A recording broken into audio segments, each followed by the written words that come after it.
નમસ્કાર, ખૂબ સ્વાગત છે આપનું મહામંથનમાં. હું છું આપની સાથે રાધા. મહામંથનમાં આજે એક મહત્વના મુદ્દા પર ચર્ચા કરવી છે. બે અલગ અલગ મુદ્દાઓ. એક વાત શિક્ષકને લઈને અને બીજું વાત કે જે આપણા રોજિંદા જીવનમાં ખૂબ વધારે ઉપયોગી છે. હવે એક માં સવારમાં ચૂલો સળગાવે છે, એના નાના બાળકને ગ્લાસમાં દૂધ આપે. લાડમાં એ માં ગ્લાસમાં ચમચી ભરી અને મલાઈ પણ નાખે છે અને બાળક સ્મિતની સાથે એ દૂધ પી લે છે. આપણે એવું વિચારીએ છીએ કે દૂધ પીએ છે બાળક તો હાડકાં મજબૂત થશે, વિટામિન્સ મળશે, પ્રોટીનની જે ઉણપ છે એ પૂરી થશે. પણ આપણે એ નથી જાણતા કે એ દૂધમાં કોઈ લોભીએ યુરિયા, ડિટર્જન્ટ કે કોઈ કેમિકલ ભેળવ્યું છે. આવા લોકો દૂધના નામે લોકોને ધીમું ઝેર પીરસી રહ્યા છે. એક દિવસ એ જ માં હોસ્પિટલના બેડ પાસે બેસીને રડતી રહે કે મારા દીકરાને શું થયું, પણ અજાણતા આપણે જ એને થોડું થોડું મારતા રહ્યા છીએ. દરરોજ દૂધના નામે ઝેર આપતા રહ્યા છીએ. મા બાપનો વિશ્વાસ, એ બાળકની માસૂમ હસી, એ ઘરની ખુશી બધું જ માતમમાં બદલાઈ જાય છે, બધું જ ખતમ થઈ જાય છે. એક ઘટના સાબરકાંઠાથી સામે આવી છે. સિંગા ગામમાં બની. અશ્વિન શર્મા નામના મિલાવટખોરના ઘરમાંથી પોલીસને 200 લીટર નકલી દૂધ મળી આવ્યું છે. પોલીસે તપાસ કરી તો એ તપાસમાં જાણવા મળ્યું કે આરોપી કેમિકલ મિક્સ કરી અને દૂધ બનાવતો હતો. સ્થાનિકો કહી રહ્યા છે કે રોજના કેનના કેન એ ડેરીમાં પણ જમા કરાવતો હતો. ત્યારે સવાલ એ થાય છે કે પૈસાની લાલચમાં બાળકોના સ્વાસ્થ્યની સાથે કેમ ચેડા કરવામાં આવે છે. દૂધની ભેળસેળથી તમારા બાળકને કેવી રીતે તમે બચાવશો, કારણ કે જ્યાં જુઓ ત્યાં નકલીની ભરમાર ચારે તરફ છે. ભેળસેળિયાઓને કાયદાનો ડર કેમ નથી? આ જ બાબત પર કરવું છે આજનું મહામંથન.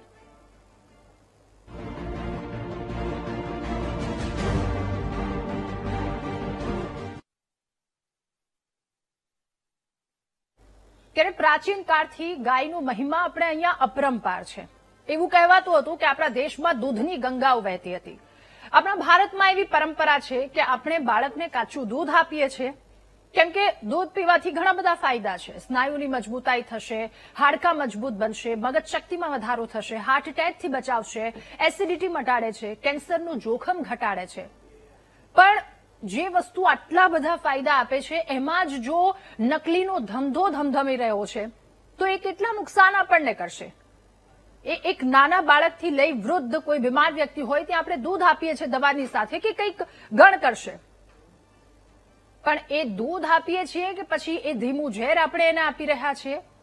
એક પરિવાર તરીકે આપણા પરિવારના વ્યક્તિને એ કોઈ વાત મનમાં ન હોય, પરંતુ આ વસ્તુ આપણે આપીએ છીએ. આવા તો કેટલાય કિસ્સાઓ સામે આવ્યા છે. તેમ છતાંય આવા નકલીનો વેપલો કરતા, પોતાના ખિસ્સા ભરવા માટે નકલીનો વેપલો કરતા લોકો અટકવાનું નામ નથી લેતા. એક બાદ એક આ પ્રકારની ઘટનાઓ સામે આવે છે. દર વર્ષે આવી કેટલીય ઘટનાઓ સામે આવે છે. ક્યાંકથી નકલી ઘી પનીરના જથ્થા ઝડપાય છે, તો નકલી દૂધના જથ્થાઓ ઝડપાય છે. 200 લીટર જેટલો આખો આ જથ્થો ઝડપાય છે. ત્યાંના ગામના લોકો રોષે ભરાયા હતા વાતને લઈને કે એક પશુપાલક તરીકે અમે આટલું નથી કરી શક્યા, પણ આ વ્યક્તિ 3 થી 4 આવી રીતે વાહનો ફેરવે છે અને બંગલાના બંગલા બાંધી લીધા છે. કેટલી વસ્તુ એને કરી લીધી છે, પણ આ ખિસ્સા ભરવાની લાલચમાં એ વિચાર કરવો ખૂબ વધારે આવશ્યક છે કે પરિવારની જિંદગી હણી રહ્યા છે. જો કે એ વિચાર આવ્યો હોત તો પછી આવા ધંધા જ ન ધમધમતા હોત. આ નકલીનો ખેલ, આ ફાયદા તો ઠીક, પરંતુ શરીરમાં કેટલું નુકસાન પહોંચાડે છે એનો આપણે અંદાજ લગાવી શકીએ. એ સવાલની સાથે આજનું મહામંથન કરવું છે કે પંચામૃતમાં વિષ કોણે ઘોળ્યું છે? દૂધમાં ભેળસેળ કરનારાઓ, આ માફિયાઓ કોણ છે? અને પૈસાની લાલચમાં બાળકોના સ્વાસ્થ્યની સાથે ચેડા કેમ કરવામાં આવે છે? તમે બાળકને તો બક્ષી દો. દૂધની ભેળસેળથી તમારા બાળકને કેવી રીતે બચાવશો અને તમારા ઘરે દૂધમાં ભેળસેળ છે કે કેમ એ કેવી રીતે ખબર પડે? કારણ કે જ્યાં જુઓ ત્યાં બધી જ જગ્યાએ નકલીનો વેપલો થઈ રહ્યો છે અને એમાંથી કઈ વસ્તુ, કઈ અસલી, કઈ સારી વસ્તુ તમે તમારા પરિવારના લોકોને ખવડાવો. હવે ત્યાં સૌથી મોટો એક સવાલ ઉભો થાય છે. આજ મુદ્દા પર આજનું મહામંથન. આપણી સાથે ગેસ્ટ પેનલમાં નેતા ભાજપ શૈલેષભાઈ પરમાર જોડાયા છે, નેતા કોંગ્રેસ રાજેશભાઈ સોની આપણી સાથે જોડાયા છે, ડોક્ટર છે ડોક્ટર વંદનભાઈ કારોબાર આપણી સાથે જોડાયા છે, અને નિવૃત્ત ફૂડ એનાલિસ્ટ એએમસીથી અતુલભાઈ સોની આપણી સાથે જોડાયા છે. આપ સૌનું ખૂબ સ્વાગત છે મહામંથનમાં. સૌથી પહેલા શરૂઆત સર આપનાથી કરવી છે. અતુલ સર, આજે એક ઘટના સામે આવી છે. 200 લીટર જેટલું દૂધ પકડાય છે. આ તો પકડાયું,